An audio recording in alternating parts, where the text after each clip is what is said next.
Listening to Let Your Voice Be Heard. Today, this is a topic. Let's talk about sex. How do we handle this issue? There are a lot more risky behaviors in drinking or drug use that affect sexual activity. You might build a community. The police officers make more of an attempt to talk to people. They're going to be people who just don't like the cops. So when we have our guns, then, what's the solution? Do you welcome homosexuals in your church, Pastor? I'm never going to treat you differently. Never going to put you down. I'm going to say this to you, though. I'm not gay. They're not stripping or searching or frisking me. Let Your Voice Be Heard radio. Every Sunday from 11 a.m. to 1 p.m.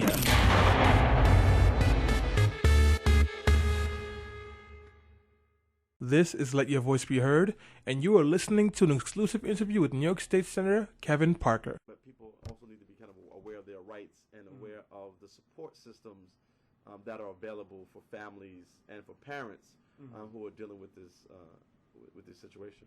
Okay. So, I mean, because there really are a lot of noble causes. They say, the road to hell is paved with good intentions. Yes. All these. My father's favorite expression. Oh, okay. Well, I think it's an accurate one sometimes. Is. You know what I mean? So you're saying it's the family specific to your district? Is that what made you? Yes, that's primarily it.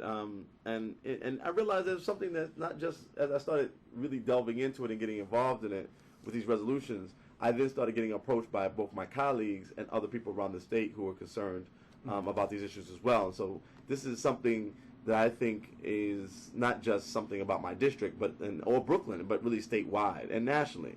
And so there's a huge conversation about it, and really I think we have not done what we can do on the state level to address it as effectively as we can. And you said one of the problems is that people don't talk about it enough. Do you think that sort of delay is part of or you can see that the same forces that cause the delay? In the delay yesterday, Governor Cuomo agreeing to independently house 4,000 mentally ill people that were otherwise institutionalized. And it took about a decade before the story was broken by the New York Times. Yes. You know what I mean? Do you think that sort of delay, that there's unwillingness not just amongst families, but amongst society, and therefore, elected officials are part of society, do you think that makes it difficult for them to talk about it as well? Mike, there's a couple of different layers on this, right? Mm-hmm. And so first, you have a lot of people who, it takes a long time for them to diagnose, to understand, and then to start treating. Once you start treating, it is really a full-time job for a lot, especially for parents, especially for parents with young children who are dealing with autism and autism spectral disorders. Mm-hmm. And so, a lot of them don't have the time to really advocate on their own behalf, unfortunately, right? And so that's been part of, that's been part of the delay, that there really isn't enough advocacy, because the people who are engaged in it as citizens and just regular everyday people just don't have the time. And then so most of the advocacy is done by the agencies. And for better or for worse, the agencies are advocating for the things that affect the agencies, not necessarily things that are most important for families. Mm-hmm. In some cases, they're one and the same. In other cases, they're not. Right? Some things are good for agencies and not necessarily good for families, or they're more important for agencies than they are for families, right? And I'm not judging the agencies. I'm just simply saying, that's right. Naturally, an institution does not have the same interest as a majority interest in an institution is not going to have the same as every individual related to the institution. Right. And so, because most people, regular everyday people, are so engaged with just the treatment of the disorder, they don't necessarily have time to reach out to the legislators or other people. Most of them, I'm finding, don't even have support groups within themselves to know where to get resources from. Yeah, I mean, the divorce rates for families that are skyrocketing. Right, astronomical, right? And so we need to do something about that and figure that out. And so, and then sometimes there's also, I think, somewhat of an embarrassment, unneeded, but there's not really an acceptance of autism spectral disorders, because people don't necessarily know how to classify it. When you meet somebody with autism, many times you don't know that they have an autism spectral disorder. It's not like, it's not like something like cancer, right? It's somewhat mental health, although it's not, really mental health in the way that we understand. Yeah. And even mental health diseases, people are still not very accepting of. And so there's a lot. There's still some stigma, let me say, attached to it. And so part of our job is, I think, to do three things. I think one, to start awareness campaigns where we're breaking through the stigma around autism and autism spectral disorders. 2, we really need to start doing more public discourse about how many people are being affected by this, how these folks are integrated into our society, because they're very much integrated at every single level, and start understanding that and expanding that. And then 3rd, really from a legislative perspective, both putting more resources and changing the law to make access to services for families dealing with spectral disorders, autism spectral disorders, more prevalent. And I thought one of the more interesting elements of the legislation that you've gone for is the stipend for families. Now, this kind of goes against the whole way policy is moving right now. It's to take away and make people stand on their own. Whatever market forces, basically. If there's a philosophy that's dominating politics these days, it's towards the right and away from any sort of welfare, because any sort of welfare lately has been given the connotation as being bad. Unless it's corporate welfare. Yeah, exactly, which we've known about. Dr. King said, the only kind of socialism you can talk about in America is socialism for the rich. Right. And it's still true. Right. With something like that, where has the governor been on a lot of these policies? With specifically the stipend and in general, where has the governor been? I have not had a specific conversation with the governor about that bill, and you might want to reach out to his staff and see where they are. I do know that in general, though. Well, let me say this, in the legislature and in the mood in the legislature and in Albany, generally, that anything that costs money, they don't want to do. The only person they want to allow to spend money is the governor. So I think my best bet is that if that specific bill that you're speaking to is going to pass, it's going to be because the governor takes it up and decides that this is what we want to do, and he will do it in the budget. But there's no way that he's going to pass a bill by a lowly legislator in Brooklyn. Well, I don't think you're lowly. Thank you. You and my mother. That's 2 people. And with that, and I know you said it was all right if I asked you, we can cut it up. However, can I ask you about the governor's agenda on this then? Yes. Okay, so, part of this is a guy, and, as someone who comes from academia right down the road teaching,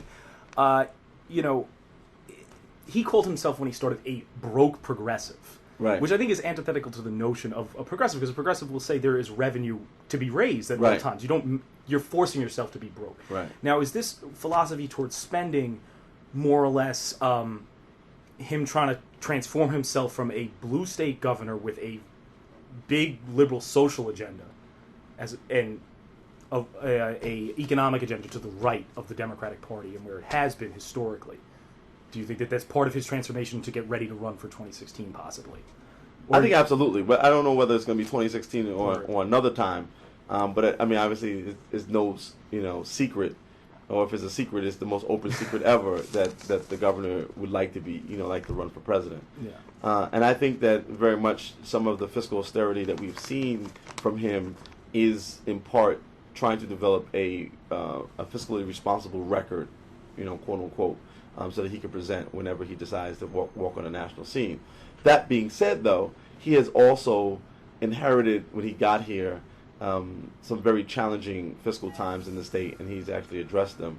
Not necessarily in the way I would have, but it's been effective in terms of keeping the state fairly well balanced. What about for your district as well? I mean, like I said, I haven't agreed with everything that the governor has done. I can't say he's necessarily done a bad job. And for those listening, I apologize. I just rolled my eyes when the senator kind of at something, not anything the senator said, but part of the circumstances. Because, like I said, I feel that progressives can raise revenue when necessary. Yeah, no, I personal argument, and I don't mean to. Mike, I definitely don't disagree with you. Yeah. I think that I would not have done things the way that the governor has always done them. I think that there's some parts of his agenda that he's done, even when he's been forced to do it, has finally gotten there, like the millionaire's tax, right? So I'll give him credit, for doing that. I think there's other places in which he has not been as progressive on the neediest of our people. Forget social agendas, right? Yeah. Let's not talk about that guy. We're talking about right now the neediest of people in our societies, right?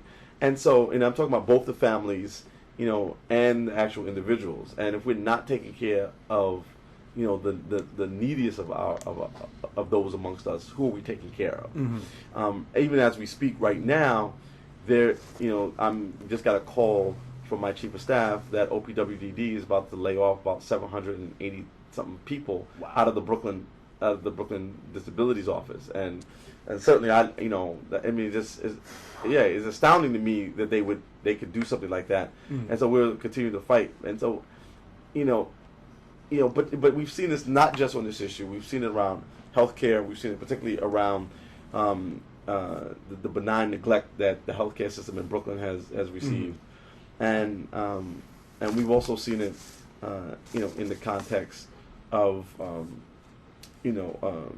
programs that are important for poor people in general, like the minimum wage. Yeah. What they did with the minimum wage this year was actually a joke. Yeah. It's not even worth saying that you raise the minimum wage. What is it phasing over like? It's phasing so long by the time that the day we passed it, and the day that it actually goes into effect, which is December 31st of this year, it will already have been antiquated. Yeah. And so it's really I've been disappointed on that level with him. But that's also part of a federal occurrence that what Elizabeth Warren has been pushing for a 22. She said if it were to go up with workers' productivity, it would be $22 an hour right now. Yes. And we're nowhere near that. Yes. No. And but also when you have a president saying that the national minimum wage ought to be $9 an hour, which means South Dakota should be at $9 an hour, right? How can New York be at the same price as South Dakota? And we're not going to $9 like this year or this week. We're going to $9 in like 3 years. Yeah. So literally, like I said, the day that it goes into effect will already be antiquated. And so, from my perspective, the minimum wage continues to be a battle that we have not won. Okay, and I agree that the social issues, like I think I said to you earlier, social issues, once they're gone, once they happen, and then they're done. No one, once, in 20 years, no one will even remember. I don't think the gay marriage fight. I don't think it'll be an issue. Just those who are still fighting it, maybe, but it'll probably be as antiquated as saying, I'm for resegregation or something. Right. You're not going to make money. Although the Republican Party's getting pretty close to making a platform out of that, or maybe not exactly, but implicitly, Yes. they want to, their gerrymandering is pretty segregated. Where do you stand with Governor Cuomo on public financing of elections? That's one thing, because that is where I think he it seems to me, and you would know better than I, he seems to try to pick up his progressive slack, look at me here. I need people to pay attention to the issues that my constituents are talking about. And my constituents aren't talking about public financing and campaigns. Yeah. My constituents want downstate to stay open. They want to save about 600 jobs that they're eliminating there. They're trying to close Long Island College Hospital. There's another additional 1,000 jobs that they're eliminating at Long Island College Hospital. Interfaith Hospital is scheduled to close, and Brooklyn Hospital has stopped taking emergency patients. That's all just in Brooklyn. Yeah. We still have amongst the African American and Latino community double-digit unemployment in Brooklyn, and we still have not dealt with a lot of important things dealing with the economy of the state, and so those are the things that people are concerned with. I'm not going to pay attention or do anything around campaign finance until we start paying people. How about a real minimum wage? What if they say that taking access, taking away big money influence in elections would lead to that? What do you say to someone who says that? I most certainly don't. I think they're full of it. I think there's no reason why some of the things that we talked about just now couldn't be done. And the reality is it's not big money. What's the big money stopping autism legislation from going forward? That's not big money. That's just will, right? And then the governor wants to do part of it. He doesn't want to do all of it. I mean, the reality is if you're going to really reform the legislative process, then there's a lot of things you need to do. First of all, state legislators haven't had a raise in 15 years, right? And so again, just like you pay police officers a certain amount of money so they're not easy targets for corruption, you got to do the same thing with elected officials. A lot of people do this for full time. So I have a bill. It would make legislators full time, no outside income. It would significantly raise their salary. Would that that's just for state legislators? That's for state legislators. And it would provide those kind of protections. That you can then do a campaign finance system that doesn't look like it's punitive. But what he's doing now is something punitive, and why would legislators vote to penalize themselves? And right now, there's why would I create? And I'm going to be very, very candid. Why would I create a system that would guarantee me to have 6 or 7 people run against me every cycle? Why would I vote to do that to myself? And not just me. I'm saying any legislator. Yeah. If you have campaign finance, you will have most people in the state for the first 2 election cycles will have 6 or 7 people running against them. We know that. Look at the city council. Look how many people run for the city council. Yeah. Nobody wants that. Why would you sign up for that? Right. So you think you need that protection to essentially protect? I think that you need. Do you think that protection would perpetuate a more Republican form of government, small R Republican? I think it's small D Democratic. I think if you really want people involved in this, you have to create a dynamic in which legislators can effectively do their jobs. Make the jobs make it full time. Instead of 2-year terms, make them 4-year terms. Pay legislators like they're real professionals. And then you can put campaign finance as part of that kind of package. And I think that everybody would sign up for that. Okay. So I was going to shift it over a little bit towards certain. I know we talked about discussing stop and frisk, but I think it's impossible to discuss stop and frisk without discussing. And I think it's your current Facebook cover photo with the hood on for Trayvon. And also with that, so I read some, and this is the academic in me, I was reading over some old Norman Mailer writing. Okay. And it stuck with me. Here, he wrote, and this is in 1957, he wrote, "Any Negro who wishes to live must live with danger from his first day, and no experience can ever be casual to him. No Negro can saunter down a street with any real certainty that violence will not visit him on his walk. The cameos of security for the average white, mother and home, job in the family, are not even a mockery of millions to Negroes. They are impossible. The Negro has the simplest of alternatives. Live a life of constant humility or ever-threatening danger. In such a pass, paranoia is vital to the survival as blood." Mailer wrote this half a century ago. And, it has true today as it was when he wrote it. Yeah. I mean, I think a lot of America is astonished at the acquittal of George Zimmerman, as astonished as we were by the lack of an arrest and proper prosecution of him. And right now, I think looking back, there's nothing to do. I think looking forward, we're all asking the president and Eric Holder, the Attorney General, to bring forward civil rights and hate crimes charges against George Zimmerman and try to prosecute him on the federal level. I think that's our next opportunity for justice. I've written a letter that indicates that. And hopefully the president will read my letter, and others that I know are reaching out. This past weekend we saw 100 protests around the country asking for justice for Trayvon Martin.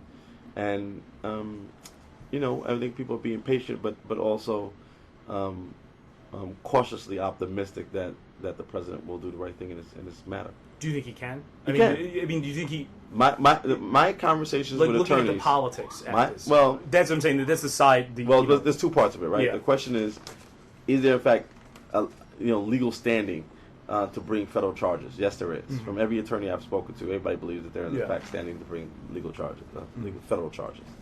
And I think politically he has to. I mean, do you want to be the first African American president that didn't protect African American rights? I don't know if he wants that to be his legacy. I know he wishes that this wasn't the fight he had to fight, but the reality is this is what America is, and you have to.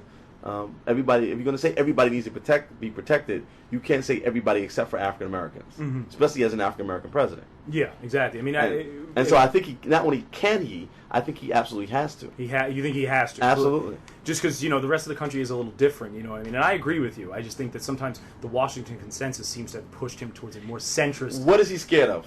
He's there's only 2 terms. Yeah. This is his last term. So what is he afraid of? The Republicans are already not giving him what he wants. What is he afraid of? Exactly. I agree. And so there's nothing to stop him from doing it other than his own conscience. And so, I've called on him to do it. I know a number of civil rights organizations have called on him to do it. I know other elected officials have called on him to do it. If he doesn't, it will frankly be a mockery to justice in this country. And you can't expect people to continue to participate, in fairness with a system that doesn't protect them. I mean, this is also the same guy that last week said if Ray Kelly has a job opening, if he's interested in switching jobs, let me know. Right. You know what I mean? And on his face, again, President Obama doesn't live in New York City, right? So I don't expect him to know Ray Kelly that intimately. I was actually frankly disappointed that Chuck Schumer would partner with Peter King on making this kind of a nomination without a conversation with people in the community, especially given that he has to be aware of the fact that stop and frisk and surveillance of Muslims have been, a very contentious issue. And so, like I said, I'm more disappointed by that. I've written letters to Senator Schumer expressing my disappointment and asking him to pull back his nomination of Ray Kelly. I've written a letter to the president indicating my displeasure with Ray Kelly's performance as a police commissioner on the issues of both stop and frisk and Muslim surveillance. Comments were made by Scott Stringer, who I've endorsed for controller, and John Liu, who's a good friend of mine, who's running for mayor, and I've written letters to them as well, indicating that I thought that their comments were inappropriate. And so, I'm holding everybody to the task. These are litmus test issues for me. I've enjoyed a great relationship with Senator Schumer, and I'm hoping that he will take my comments in the context in which I mean them, as a colleague and as somebody who also represents Brooklyn in the way that he did many years. And I. Well, you guys overlap. You're both each other's senator, right? Yes, he's my senator and I'm his senator, right? And so I'm hoping that he will. Like I said, but take it as something friendly. Like, I'm not mad at Chuck. I get where he's coming from, and I get on the surface where people can look at Ray Kelly's, success. But as I continue to remind people, Benjamin Franklin, we're being academic here. Benjamin Franklin is famous for saying, those who would give up a little security would give up a little freedom for more security, will have neither and deserve neither. Yeah. Right. And so, it's not enough. America is based on liberties. And how dare you try to take away those liberties in the name of security? But what if, and I'm not necessarily arguing this, but let's say someone makes the argument, they say, well, Senator Parker, you're part of a state senate that passed these restrictive gun laws, and that therefore you're in favor of an active state. And if you're in favor of an active state, you can't argue with an active government that wants to have stop and frisk. Well, the argument might go something. I think like it's a poor argument because of the police commissioner's own numbers, right? When you look at the numbers around stop and frisk, they're not really stopping any crime. They are stopping a lot of people and harassing people, but it's like 0.14 or something like that % of the time they find a gun. So it's not like they're taking guns off the street. Yeah. As it relates to the illegal surveillance of Muslims, their own records indicated that not only have they not stopped any terrorist plots, but they didn't even get any leads based on all the surveillance the demographics unit you're referring to. Right? I'm talking about the illegal surveillance of Muslim Americans, both in New York City and outside of the city, which was illegal. Yeah. They were in Jersey, they were in Cornell, they were in upstate New York. They took they took several trips, and they were surveilling Muslims illegally, and it would be different if in fact you said that surveillance led to these leads that stopped this terrorist activity. But literally he said not only did it not stop any terrorist activity, our work didn't even lead us to anything that was suspicious. So you spent millions of taxpayer dollars, wasted them, doing an activity that was both illegal, against the Constitution and the very fabric of what American society is about, and then you want a promotion for that? Absolutely not. And I think that's a very different thing than saying we want to stop the possibility of a Newtown or a Columbine or an Aurora happening here in the state of New York. And so I gladly voted for the SAFE Act. I don't think that it does anything. I mean, people should really understand what the Second Amendment is about. And if you read the Second Amendment, it's nothing about individual people owning AK-47s, right? It's really about the right of a state to maintain a militia, which is yeah. the National Guard. Yeah, and also it's not surprising that the right would forget about the part that says well regulated. That's right. Well regulated Right. in there. You know, of course, an anti-government a party that is obsessed with anti-government ideology is going to forget the well regulated. And what I've said to people who have had protests, you know, have come up to my office and expressed concerns about it, we have not stopped people's ability to have weapons. What we have stopped is we want to monitor people who have mental health conditions and make sure they don't have access to weapons unnecessarily. Secondly, if you're a sportsman and you want to hunt ducks, I don't know why you need, 20 shots to hunt a duck or a deer or a possum. Like, really? Yeah. Like, I've gone hunting. You don't need, look, you ain't going to shoot more than 2 or 3 times. 3 times the most. Anything that you're shooting at, if you ain't hit it the first 2 times, you're not going to hit it with the 3rd or 4th shot either. So you don't need 20, right? And so, what are we talking about And also, here? as someone who personally is affected by this issue, and as I told you on the air, before we were on the air, Anne Marie Murphy was a teacher up there, and she was my cousin who was in Newtown and was Right. killed. So this is an issue that's very important to me. And I'm not going to claim that I was like best friends with her or anything, Right. but it hit me. And on top of that, while we're being academic, one of the best features I feel of the Constitution is the fact, and just the American government is, along with its stability, is the fact that it allows for changes. And Jefferson, who was my favorite of the founders, said, if the laws of a society don't change over time, it's like making a man wear the clothes he wore as a boy and be subject to his barbaric ancestors. Right. And this is something that we're seeing. They don't have, they didn't have the foresight of the, to see Newtown and things like that. And so, they were talking about muskets, which took like hours and hours to That's reload. right. And he knew, That's right. this is someone that knew, even in his time, this is something, and the cliche thing is always to say, well, he owned slaves, therefore nothing he could say is right. But even on his, he said, I fear that this God is a just God. He said things like this, so he understood the wrongs of, or at least to some extent, the Look, wrongs of I his like Jefferson. I think he's very, very deep, like me, and we both like sisters. So I got a lot, in common with Jefferson. But and you're absolutely right when you make the point about the kind of weapons that people were having. That nobody was, envisioning the AK-47 or some of these other high-capacity round weapons. And gun owners in the state of New York can own as many muskets as they want. Now, if they want to have single-shot muskets and reload them every time, that's great. What we don't want to have is a scenario where random people, particularly folks who have problems with mental illness, are better equipped with firearms than our police departments.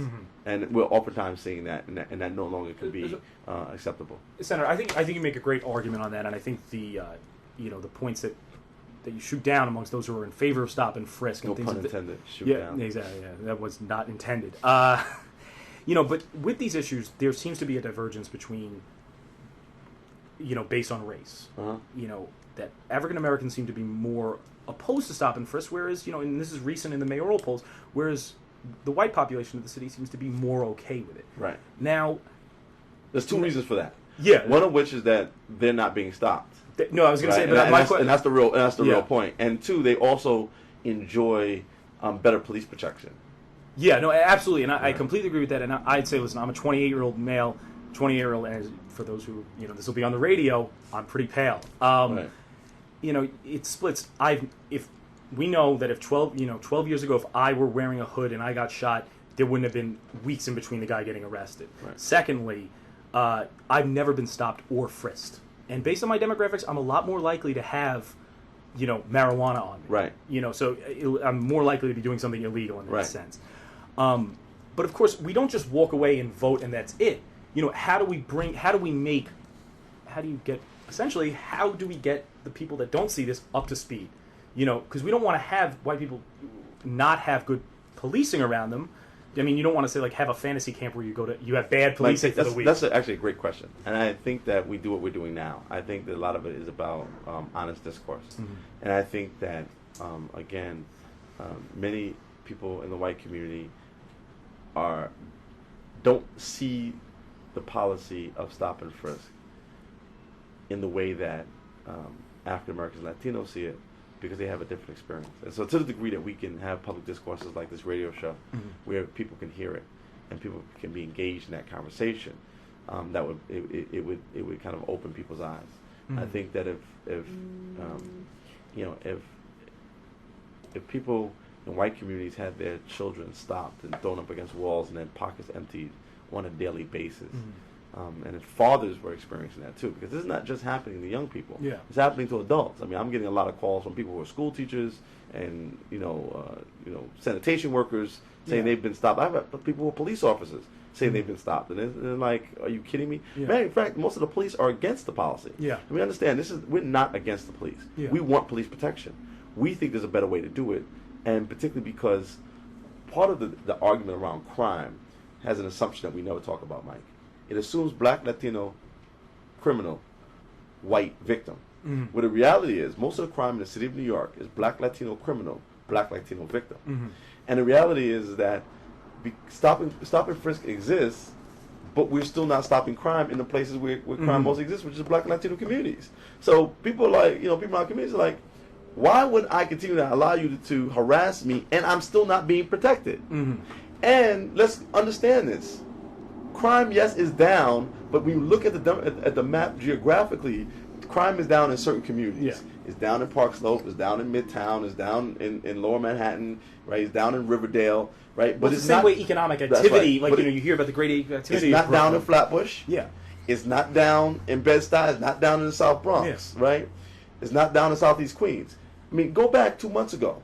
2 months ago, we had a weekend where 28 people were shot. Yeah. I had about a month ago 9 people shot in my district. So stop and frisk is still happening as we sit here. Mm-hmm. So what are we talking about? Apparently, it's not stopping guns. And so let's understand this. Gun violence is a tale of two cities. It is Aurora and Newtown and Columbine, but it's also New York, Philadelphia, and Chicago. Mm-hmm. And the dynamics of the horrific acts that have happened in Newtown and Columbine and in Aurora is a different context in which crime is happening, and particularly gun violence. The SAFE Act, frankly, does not approach in dealing with the issue of urban gun violence. I've put forward a package of bills that we think start to address that issue.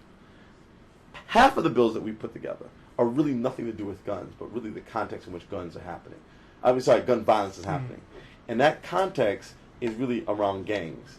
And we sit here right now in the city of New York, where 50% of the African American and Latino young men are dropping out of high school, means that we're not engaging them in doing school hours, and we're not engaging them after hours. And so that's what's created the prevalence of gangs. I grew up in the 80s. I know, and during the crack epidemic, and we did not have gangs in the city of New York the way we have gangs now. Why? Because we've gotten rid of music, and this is your mayor who said he wanted to be the education mayor. I didn't say he wanted to be the education mayor. I wouldn't consider him my mayor. He said he wanted to be the education mayor. And what he's done is gotten rid of music, art, athletics, and dance as regular parts of the curriculum. They've gotten rid of after-school programs. They've significantly reduced the sports programs. All right, so things like baseball teams, football teams I think don't exist. what was the exact quote? Mayor Bloomberg said, "I think we disproportionately stop whites too much and minorities too little." That's the place we're coming from here, from the mayor. Right, and it's just so ridiculous. Yeah, it is ridiculous, and every statistic, both from the Attorney General's office and the police department, indicates other than that. And also, and not only make this last point.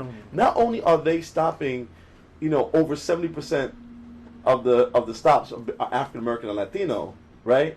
That's not just happening in black and Latino communities.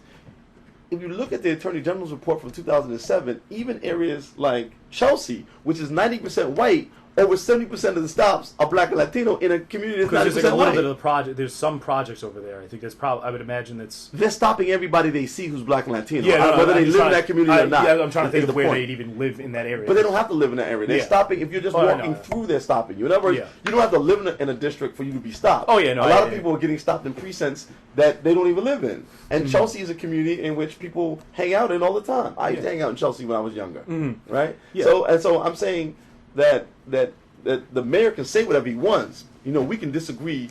We can all have our own opinion, but we all can't have our own facts. I think and the facts. Quoting Senator Moynihan. I am. I think, right? Right. And great sociologist in his own right. He was, and a great senator. And so, the reality is, the mayor is absolutely wrong in this, which is why the city council has passed a bill that creates a independent inspector general. I want people to be supportive of Jumaane Williams and Brad Lander in their work around this issue. Understand that the independent inspector general, first of all, every single agency in the city of New York has an independent inspector general, again, as we sit here right this moment. This police department is the only one. If you look on the federal level, every federal law enforcement agency has an independent inspector general to oversee their practices and policies. The CIA has one, the FBI has one, the Department of Defense has one, believe it or not, even the NSA has one. And so the reality is, why is the police department of New York City exempt from something that the FBI is not exempt from? And so, we want a support for the 34 members who voted for this bill, and particularly for Councilman Jumaane Williams and Brad Lander. Who have taken the lead on it. Right, Yeah. who are both my council people. I've got to ask you here on the, you just to take it back for a second, you're talking about that in the 80s during the crack epidemic, you didn't have the same kind of gangs because you had community-based organizations, arts and sports, and access to these sorts of programs. These are great democratizing forces, that they can give access to people to things that they otherwise wouldn't have. Because one thing that can be certain at this point, and this can be seen through all areas of what used to be more of the public good, whether it be parks, whether it be access to education and sports, you can be sure that rich kids are not being denied those at all anymore. You go to Berkeley Carroll, they're going to still have great programs. That's right. Or even, you could even see it, and this is maybe a little abstract, but you could even see it in the park funding. That, like, if you go to, let's say, like a park in Jamaica, Queens, compared to the funding that, like, the Prospect Park Alliance, and I know that's Right. part of your, and I'm a member of the Prospect Park Right. Alliance, but part of the reason I'm a member of the Prospect Park Alliance is because I have a little extra money to give to the Prospect Right. Park Alliance and Right. these other areas, and that's a place, if you have a better park, you're more, I would imagine, less likely to join a gang or something like that. And is there a way you Absolutely. can get more of that going? You know what I mean? I think Well, first of all, I love the Prospect Park Alliance. I've worked with them for many, many years, even before the park was in my district. Mm-hmm. And we, the executive director the new executive director is great. Did you go? I was at the soiree Tupper- last night. I know Tupper- that was no, yeah. speaking of plutocratic type events. I was at the soiree. But look, we love Tupper Thomas and all the work Yeah. that she's done in terms of getting that organization in over 2 decades of work, getting that parkway, and it is a great, I think, democratic, as you say, democratizing force when you look at that park.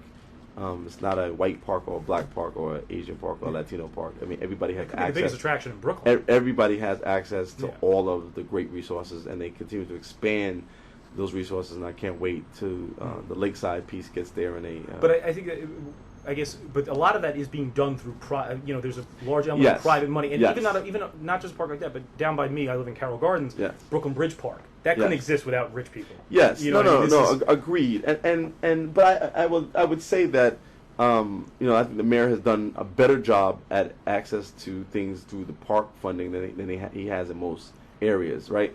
And so you're right.